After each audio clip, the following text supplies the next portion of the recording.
À l'entame de sa visite, le général de corps d'armée Ahmed Gaïd Salah, vice-ministre de la Défense nationale, chef d'état-major de l'armée nationale populaire, accompagné du général-major Mustafa Smaali, commandant de la 3e région militaire, a suivi un exposé sur l'exercice présenté par le commandant du secteur, directeur de l'exercice portant sur l'idée générale et les phases de son exécution. Cet exercice, qui s'inscrit dans le cadre de l'évaluation de l'année de préparation au combat 2018-2019, a été exécuté par les unités du secteur opérationnel sud de Tindouf, appuyées par des unités aériennes, dont des avions de combat et des hélicoptères devancés par l'aéronef de reconnaissance aérienne du haut commandement.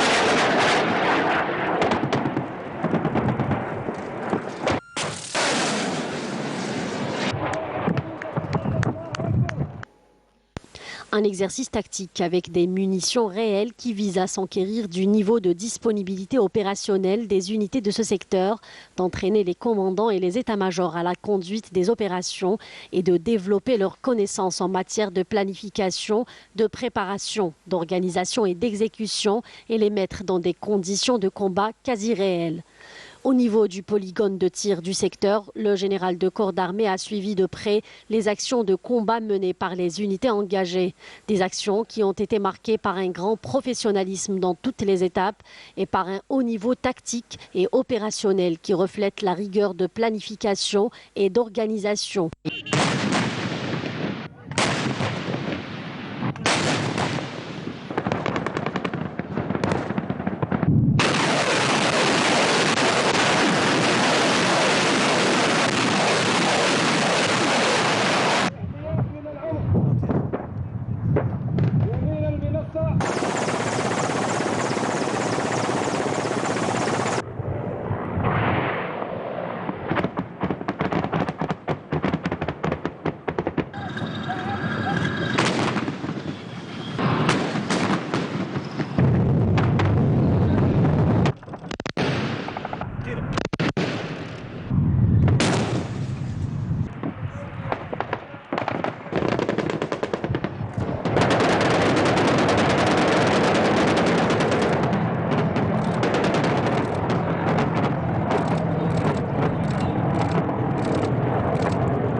Ce qui reflète également les grandes capacités des cadres dans l'élaboration et la gestion des différentes actions de combat et la maîtrise de l'emploi des divers systèmes d'armes et d'équipements mis à disposition, ce qui a permis de réaliser les objectifs tracés pour toutes les étapes de l'exercice.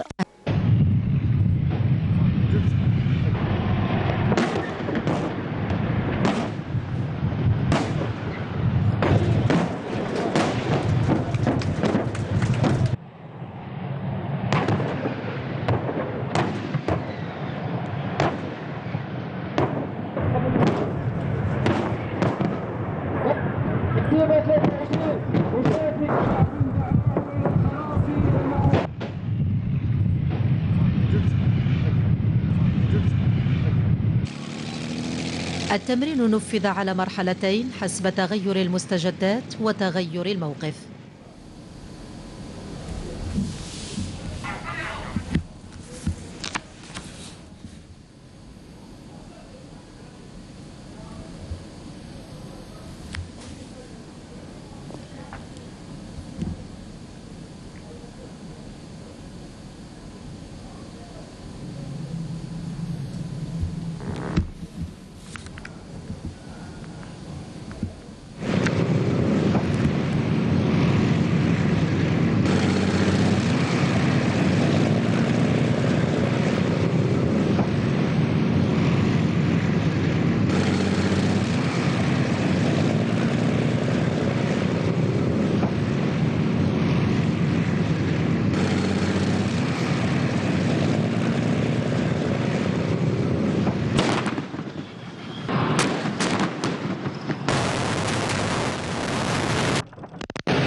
Et dans une allocution d'orientation prononcée devant les cadres et les personnels de la région, le général de corps d'armée a affirmé que la crise que vit notre pays est due à la mauvaise gestion de quelques personnes qui ont bafoué le droit et le sens de l'engagement et de la responsabilité. Le général de corps d'armée a souligné à cet égard le bon sens du peuple algérien. Amal Siridir. À l'issue de l'exercice, le général de corps d'armée Ahmed Gaït Salah, vice-ministre de la Défense nationale, chef d'état-major de l'armée nationale populaire, a rencontré les personnels des unités ayant exécuté cet exercice, où il les a félicités pour leurs efforts durant la préparation et l'exécution de cet exercice tactique avec munitions réelles, qui a été sanctionné par des résultats très satisfaisants, caractérisés par une grande précision de tir par les différentes armes. Je me réjouis d'être parmi cette honorable assistance pendant cette rencontre qui est une nouvelle occasion que je saisis, comme toujours, pour perpétuer la pratique du suivi permanent sur le terrain de l'état des personnels, de les exhorter quant à la parfaite exécution du programme de préparation au combat et de donner les instructions et les orientations y afférentes. Le suivi des exercices démonstratifs et d'évaluation ne reflète pas uniquement le niveau des aptitudes au combat du corps de bataille de l'armée nationale populaire, mais également et essentiellement un signe manifeste de maturité sur les plans de la formation, de l'instruction et de la préparation qui caractérise désormais le parcours de développement de l'armée nationale populaire afin de hisser sa disponibilité opérationnelle au plus haut niveau. L'extrême importance que j'accorde à atteindre ces objectifs à travers l'ancrage des aptitudes du corps de bataille de l'armée nationale populaire, le renforcement des facteurs de puissance dans ses rangs et la réunion des conditions et éléments du parfait accomplissement des missions qui lui sont assignées m'amène aujourd'hui, comme à chaque fois, à assister à cet exercice démonstratif qui vient couronner les efforts de la préparation au combat, qui s'inscrit dans le sillage des objectifs tracés à travers l'application de la directive de préparation au combat pour l'année 2018-2019, dont nous tenons à faire ancrer son contenu théorique dans les esprits des personnels et leur permettre ainsi de les traduire sur le terrain en actions aux résultats concrets qui s'ajoutent aux acquis précédents. C'est ainsi que s'accumulent les expériences, s'opère le développement et le niveau s'améliore.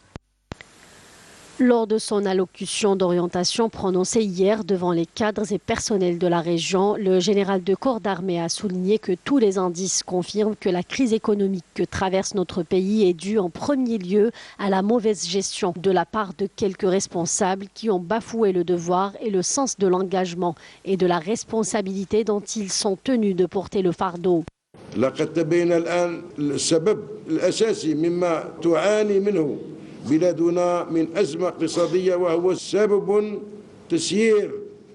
Il s'avère maintenant que la cause fondamentale de la crise économique dont souffre notre pays est un problème de gestion en premier lieu, à savoir que les deniers publics étaient pour certains gestionnaires de l'argent commun, voire permis, où ils se servaient à volonté quand ils voulaient en toute impunité et sans contrôle ou considération envers le poids de la responsabilité dont ils portent le fardeau. En effet, la responsabilité dans sa définition la plus large, la plus exhaustive et la plus correcte est d'honorer sa parole et avoir bonne conscience, et c'est une qualité qui permet à l'homme d'être à la hauteur de son engagement. La responsabilité dans son sens le plus profond, c'est tenir également son engagement et rester fidèle au serment. Mais ce qui paraît étrange, c'est que la gravité des dossiers présentés devant la justice aujourd'hui démontre que les concernés par ces dossiers ont perdu tous les attributs de l'engagement et les exigences de la responsabilité, du fait de la mise à profit de leurs fonctions, leurs influences et leurs pouvoirs pour transgresser les lois et enfreindre leurs limites et leurs règles. Cette gestion illégale a permis de créer des projets stériles et sans intérêt pour l'économie nationale. Ils ont été octroyés de manière sélective et à des montants astronomiques sous forme de crédit, ce qui a perturbé la cadence du développement en Algérie. Ces pratiques viciées et immorales sont en parfaite contradiction avec la teneur des discours hypocrites de ceux qui les tenaient. Le général de corps d'armée a souligné que le peuple algérien, et grâce à la conscience qui le caractérise, saura incontestablement distinguer entre celui dont le cœur est empli de sincérité envers l'Algérie et celui qui nourrit rancœur et ressentiment envers ce pays.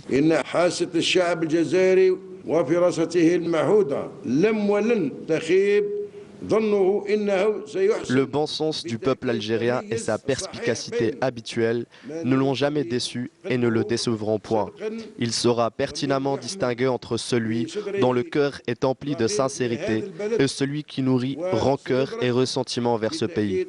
Il réalisera certainement que celui qui voue rancune et animosité envers l'armée nationale populaire et son commandement est indiscutablement un ennemi de l'Algérie. Et les ennemis de l'Algérie sont parfaitement conscients, non sans amertume et jalousie, que notre pays dispose aujourd'hui d'une armée nationale de par son principe, populaire de par son origine, sincère dans son action et sa conduite. À sa tête, un commandement moujahid qui accorde au combat saint sa véritable signification et fait du serment prêté aux Shuhada son phare, avec lequel il ferait son chemin vers la sécurisation de l'Algérie et l'accompagnement de son peuple jusqu'à s'assurer entièrement quant au présent et l'avenir de cette patrie. Ahmed Gaït Saleh a souligné qu'au moment où les enfants du peuple au sein de l'armée nationale populaire s'acquittaient de leur mission avec sincérité et dévouement et de leur devoir national envers le développement des forces armées, certains, sans conscience ni scrupule, planifiaient avec ruse et malice la façon d'usurper les deniers publics.